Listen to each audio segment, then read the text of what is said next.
You know that feeling, right? When you walk into business and the front desk just feels, well, a bit chaotic. Hmm. Like maybe you're invisible for a minute or the person there is just clearly snowed under. Yeah, absolutely. Stressed out. What if that initial lack of a smooth welcome isn't just, annoying for your clients? What if it's actually chipping away at your profits? That's the core question, really. So today on the deep dive, we're really focusing in on a seemingly small but, well, incredibly impactful area. Systemizing those critical first 30 seconds, every single client interaction. Right. And we've been digging into some articles, mainly looking at how places like salons and spas manage this front desk experience efficiently. And our mission here essentially is to pull out the really insightful, actionable strategies, Hmm. stuff that can genuinely transform that first touch point and potentially save you, well, significant money. It's fascinating, isn't it, how businesses can be so focused on their main service Yeah. that they sometimes kind of overlook the huge influence of that very first interaction. Our sources, they consistently hammer this home. The Yeah. front desk.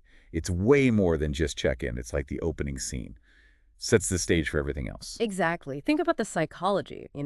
When you arrive somewhere, that front desk is basically your business's handshake. It's welcome mat. A visual first impression. Right. And if that feels disorganized, unwelcoming, it just creates an immediate obstacle. The articles we looked at really show how a front desk that looks overwhelmed or just ignores people arriving, Yeah. it can make them feel undervalued and ultimately less likely to come back. That first impression really sticks. But on the flip side, the sources also highlight the, uh, the incredible power of doing it right.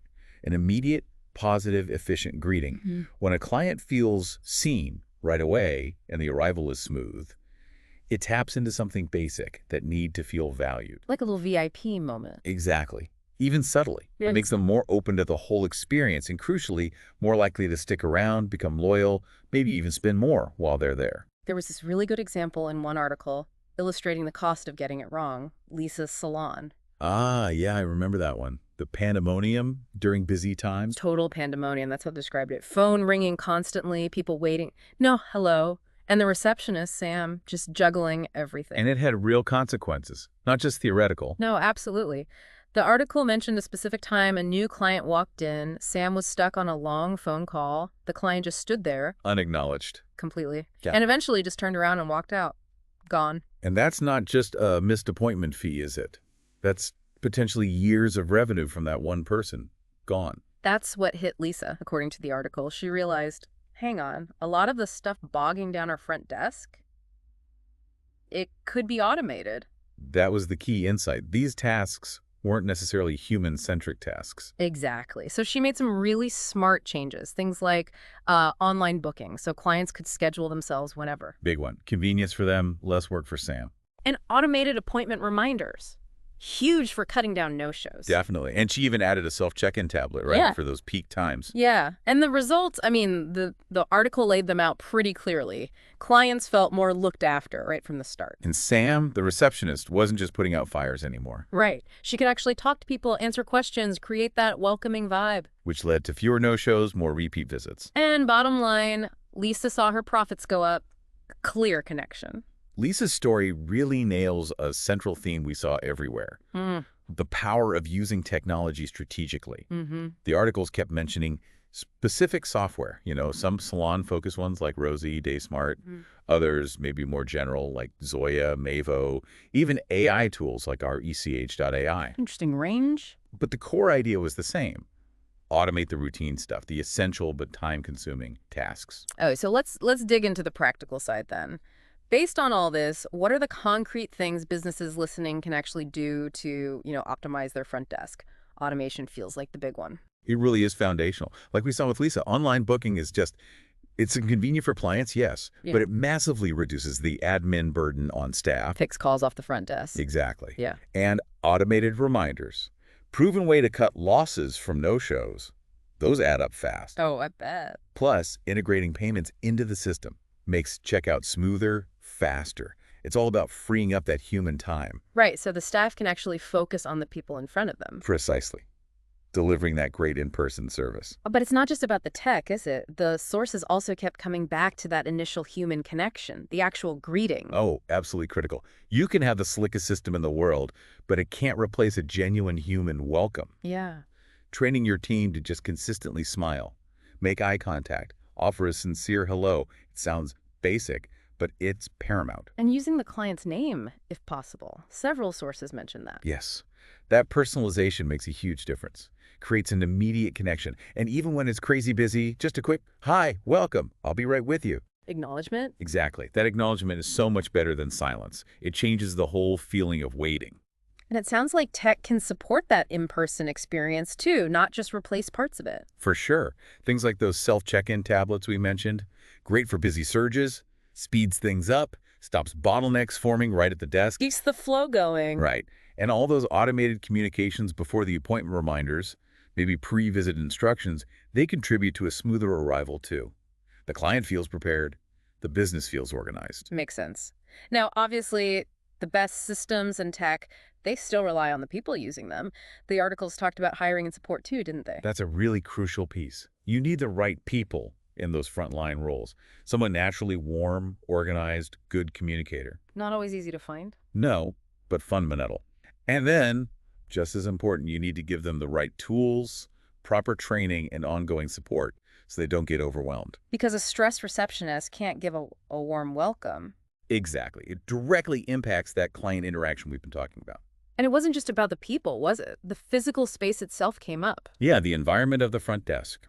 Multiple articles mentioned keeping it clean, organized, looking professional. Seems obvious, but maybe easily overlooked. Maybe. But it's not just about looking good. It affects workflow. If things are tidy, supplies are easy to find. Staff can just work more efficiently, less frantic searching.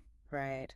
And finally, it sounds like these systems, they can also give you data, information to help you improve even more. Absolutely. That's a huge benefit. Many booking systems have reporting features. You can track things like how many calls you missed or when the longest wait times are for clients arriving. Ah, okay. So you can spot the bottlenecks. Precisely. See where the friction points are. Maybe you need slightly different staffing at peak times, or maybe a process needs tweaking. It allows for data-driven decisions, not just guesswork. This is all really, really useful stuff. But I can imagine someone listening thinking, okay, that's a lot. Where do I even start? That's fair. It can feel overwhelming. The sources kind of implicitly suggest starting simple. Just observe. Observe. Yeah. Like after you finish listening here, take literally 30 seconds. Go watch your own front desk. Are people greeted quickly, warmly? Does the team look calm or rushed? Like a mini audit. Kind of. And then just try to spot one small thing, one immediate tweak you could realistically make. Maybe it's just writing a standard greeting script, or maybe it's finally exploring the online booking features your current software already has. I like that. A quick win challenge makes it feel more achievable than, completely revamping everything overnight. Exactly. And the articles were pretty clear that lots of beneficial changes don't actually need a massive tech investment. Right. It's not all about buying expensive software. Not necessarily. Sometimes it's simpler. One article mentioned a salon that put in a little welcome chime, like a soft jingle, when the door opened. Oh, that's clever. Low cost, right. But it creates a positive little moment, an acknowledgement right as someone walks in. It's about being intentional with those first few seconds. Okay, so if we were to boil all this down, synthesize what we've learned from this deep dive, what are the absolute core takeaways? I think the main principles are pretty clear. First, those initial 30 seconds, they carry way more weight than you might think. They shape the whole client perception. Immensely important. Second, systemizing this, using automation smartly, and having well-trained, engaged staff. It's not just about nice customer service. It directly boosts efficiency, cuts errors, and drives sales. It's a business imperative, really. Absolutely. And the actionable stuff revolves around, well, leveraging tech for booking and communication, nailing that warm, efficient greeting every time, supporting your front desk team properly, keeping the physical space organized and welcoming, and then using data to keep refining things. And the encouraging bit is you don't have to do it all at once. Start small. Exactly. Pick one thing from your observation. That can kickstart real positive change. So think of the front desk less as just check-in and more as a strategic asset. Precisely. It can be your secret weapon, honestly. For building loyalty, boosting growth, focus on those first moments. It leads to happier clients, a less stressed team, and yeah, a healthier bottom line. That's a really valuable way to frame it. If this conversation has struck a chord with you listening and you're thinking about your own front desk, maybe share some of these ideas. Yeah, with your business partners, your team, getting everyone on the same page about why this first interaction matters is a huge first step. Definitely. Alignment is key. And just remember, as you think about changes, even small, consistent improvements to that initial welcome, they really do add up to big long-term benefits. Great advice. All right, that wraps up our deep dive into the art and science, really, of systemizing those crucial first 30 seconds. We really hope this gave you some valuable insights and, maybe more importantly, some practical steps you can explore right away. Hope it was helpful. Thanks for taking the deep dive with us.